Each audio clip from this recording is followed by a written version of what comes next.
Faut vraiment faire l'exercice de fermer les yeux un instant et d'imaginer ce que ça fait d'être une chauve-souris. Ah ouais, la fameuse question de Thomas Nagel.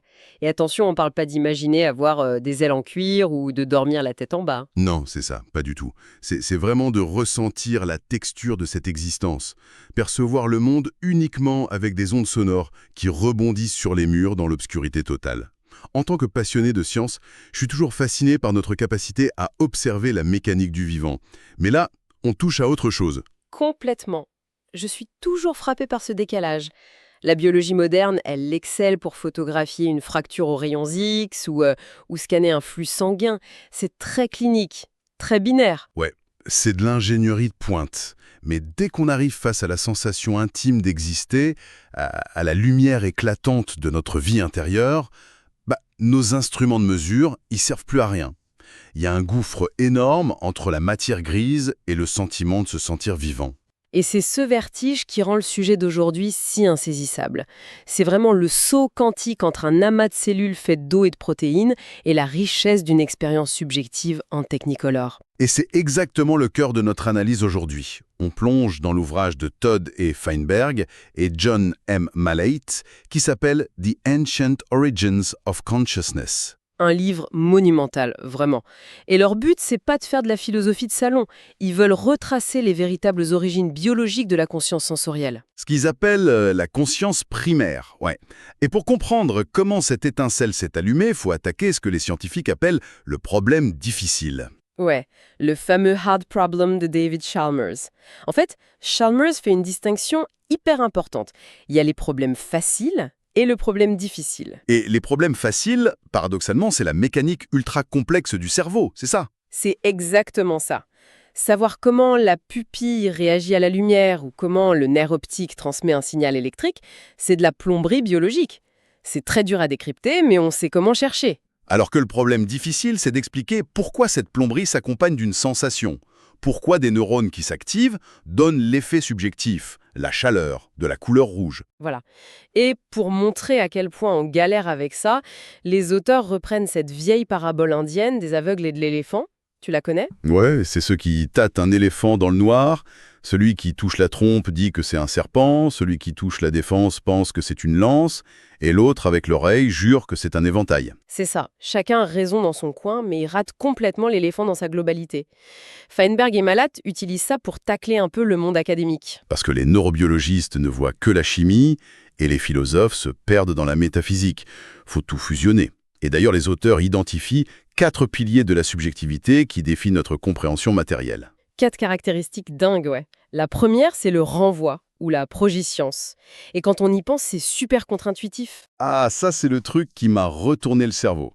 En gros, le cerveau crée l'image du monde, mais il s'efface de sa propre création. C'est le paradoxe de la perception. Quand tu regardes une pomme sur une table, tu ressens pas tes neurones qui crépitent à l'arrière de ton crâne. Le cerveau projette l'expérience à l'extérieur. Comme un projecteur de cinéma planqué dans le noir qui te fait croire que l'action se passe dans la pièce. Tu vois jamais la pellicule. Exactement. Le cerveau brouille les pistes pour qu'on interagisse avec le monde, pas avec nos propres nerfs. Ce qui nous amène au deuxième pilier, l'unité mentale, ou perception cyclopéenne. Ouais, le fait qu'on a 2 yeux qui reçoivent des trucs différents, traités par 2 hémisphères séparés, et pourtant l'image est fluide et unifiée. On n'a pas un écran divisé en 2. C'est le problème du grain. Un journal imprimé de presse, c'est plein de petits points séparés. Le cerveau, c'est pareil, c'est granulaire. Des milliards de cellules séparées par du vide. Et pourtant, l'expérience vécue est totalement lisse. C'est comme un orchestre symphonique, non? On veut isoler la partition de chaque musicien sur le papier, la biologie physique, mais la symphonie globale qu'on entend, c'est une magie impossible à déduire des notes individuelles. C'est une super métaphore. Il y a une propriété supplémentaire qui émerge. Et ça nous propulse sur le troisième mur, le plus massif, les qualia. Ah, les qualia, le cauchemar des physiciens. C'est l'essence du problème difficile. Un qualia, c'est la qualité brute d'une expérience. Le goût âpre du café, la morsure d'une aiguille, la couleur bleue. Mais le truc, c'est que la matière elle-même n'a pas de qualia. Un photon de 450 nanomètres, il n'est pas bleu en soi. C'est juste une onde. Et une molécule de caféine n'a pas le goût du réveil, un neurone n'est pas douloureux. La physique ne décrit que des masses et des ondes. Du coup, je me demande toujours, est-ce que la science pure pourra un jour mathématiser la texture d'un qualia? Parce qu'on peut chronométrer un signal de douleur au millième de seconde, mais l'équation n'a aucune variable pour la souffrance intime. C'est la limite de l'objectivité. Ce qui amène au quatrième pilier, la causalité mentale. Comment une idée immatérielle peut modifier la matière? Le canal de Panama, c'est l'exemple parfait. C'est parti d'une simple pensée, une idée sans masse ni dimension, de relier deux océans. Et ça a déclenché des mouvements musculaires, des machines à vapeur et déplacé des millions de tonnes de roches. Le subjectif a modifié la géographie terrestre. C'est fou. Mais bon, la philosophie, ça tourne vite en rond. Les auteurs disent qu'il faut redescendre sur Terre pour comprendre la mécanique de la matière vivante. Ils parlent du naturalisme neurobiologique de John Searle. Oui, Searle propose de casser ce vieux mythe du fantôme dans la machine. Pour lui, la conscience, c'est un processus biologique incarné, au même titre que la digestion. La digestion, ouais, c'est pas très poétique, mais je vois l'idée. La digestion, c'est juste ce que fait l'estomac.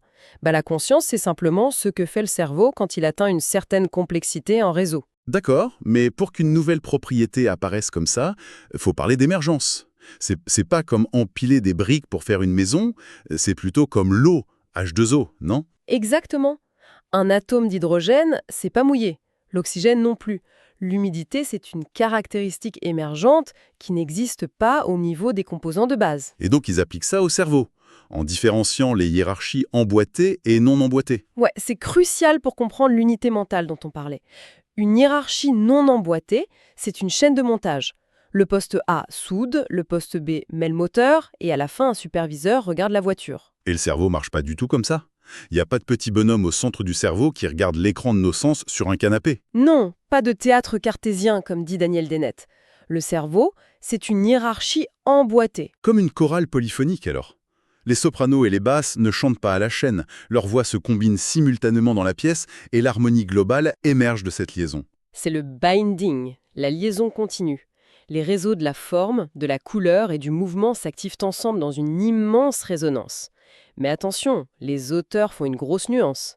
L'émergence et la complexité, ça suffit pas. Ouais, parce qu'il y a plein de trucs ultra complexes dans notre corps qui se passent dans le noir total. C'est le niveau 2 de la vie, les réflexes. Voilà. Pense aux réflexes, quand tu touches une plaque brûlante. Ah oui, le signal voyage jusqu'à la moelle épinière et ordonne au bras de se retirer avant même que l'info n'atteigne le cerveau. Le danger est esquivé alors que personne n'est encore conscient de la brûlure. La douleur arrive après. Ce qui prouve qu'on peut traiter de l'info complexe et survivre en étant un simple automate inconscient. Du coup, la question qui tue, pourquoi la biologie a dépensé autant d'énergie pour allumer la lumière de la conscience? Et c'est là que le livre nous fait voyager dans le temps. Il y a 555 millions d'années. Les Diacoriens. J'adore cette partie. L'océan de cette époque, c'est le paradis. Des tapis microbiens partout, aucun prédateur. Nos ancêtres étaient des vers aveugles et sourds. Ils broutaient mollement, guidés par des gradients chimiques. Plus de nourriture par là, je tourne par là. Aucun besoin de conscience ou de carte mentale. Un vrai paradis inconscient, ouais. Puis, patatras. L'explosion cambrienne, l'invention évolutive la plus sanglante, la prédation active. La fin du monde pacifique. C'est l'arrivée de monstres comme l'Anomalocaris, avec ses membres articulés, et surtout l'invention des yeux. Sur toi à toute vitesse. L'océan devient un champ de bataille en 3D. C'est incroyablement ironique, tu trouves pas? Le berceau de notre monde intérieur, majestueux, de la musique, de la poésie, c'est la terreur pure, la nécessité primale d'échapper à un monstre blindé. La pression sélective devient extrême, évoluer ou mourir. Certaines proies ont choisi l'armure. Des coquilles épaisses, elles se sont enfouies. C'est passif. Et c'est pas ça qui demande un gros cerveau. Mais d'autres, incapables de faire des coquilles, ont tout misé sur le traitement de l'information, nos ancêtres.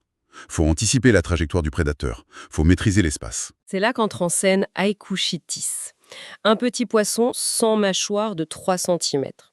Les auteurs le comparent à l'amphioxus, un organisme marin très basique qui réagit juste à la lumière, sans vrai cerveau. Alors que Aikuchitis, il a bénéficié d'un truc fou, le quadruplement de l'ADN, la duplication génomique. Oui, ce matériel génétique supplémentaire qu'on a toujours dans nos cellules a permis de créer le tectome optique et le pallium cérébral. Mais la vraie révolution du Cambrien, c'est la création des cartes isomorphiques. Alors, attends, les cartes isomorphiques, si j'ai bien compris, c'est pas juste une métaphore, c'est vraiment une grille physique de neurones qui mime la géométrie de l'espace extérieur. C'est littéralement ça. Si un prédateur bouge de gauche à droite dans l'eau, l'activité électrique bouge de gauche à droite sur la surface de cette carte neuronale. C'est la topographie du monde, gravée dans les neurones. Et c'est ça qui crée le renvoi dont on parlait au début. Le cerveau crée une simulation interne, projetée à l'extérieur. Exact. L'animal ne réagit plus juste au contact sur son corps. Il interagit avec un modèle mental de l'espace. Donc, en gros, le système nerveux est passé d'un simple tableau de bord avec un voyant rouge qui s'allume quand on percute le mur, à un vrai simulateur de vol, en réalité virtuelle en 3D, pour éviter le mur bien avant. Cette réalité virtuelle interne, pour les auteurs, c'est ça la subjectivité. C'est la naissance de l'expérience vécue. Et les qualia alors? La couleur rouge, la douleur? Ce sont les codes couleurs de cette interface de survie. Ils ont été inventés pour étiqueter l'information vitale de manière inoubliable. La douleur force la fuite bien mieux qu'une apathie robotique. Franchement, quand on rassemble tout, c'est sidérant. Le problème difficile ne se résout pas avec de la métaphysique abstraite, mais par l'écologie évolutive et la paléontologie. L'unité mentale et les qualia sont des adaptations tactiques. La machinerie qui nous permet de lire un livre aujourd'hui, c'est la même architecture de base inventée dans l'urgence des océans du Cambrien. C'est magnifique, ça veut dire que chaque fois qu'on savoure un coucher de soleil ou un café chaud, on utilise la lointaine technologie de survie de ces petits poissons du Cambrien.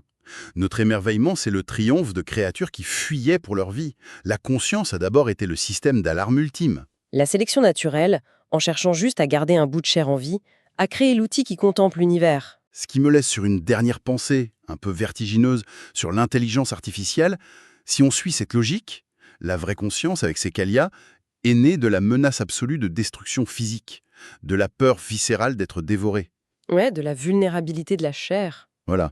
Alors qu'une IA enfermée dans des serveurs sécurisés, climatisés, sans corps vulnérable, ni risque de prédation, pourra-t-elle un jour ressentir le monde, développer une vraie subjectivité?